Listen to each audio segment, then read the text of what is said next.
হাদিসের শেষে আল্লাহ নবী বলেন, দুনিয়ার মানুষ তোমরা জানো, লাউ ইয়ালামুন নাস মা ফিন নিদাই ওয়াস সাফিল আউয়াল,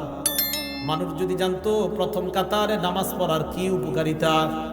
আর আজান দেওয়ার মধ্যে নামাজ আর আজান দেওয়ার মধ্যে কি উপকার, মানুষ যদি জানতো প্রথম কাতারে নামাজের কি ফায়দা,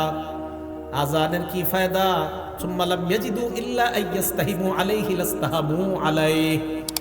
মানুষ যদি প্রথম কাতারের ফজিলত জানতো, লটারি করে হলেও মানুষ যুদ্ধ করে হলেও প্রথম কাতারে নামাজ পড়ার চেষ্টা করত,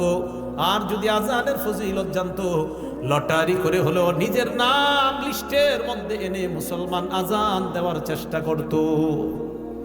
তাহলে আপনারা যদি জানতেন ফজিলত, নবীজি বলেন মানুষ বুঝতেছে না কেন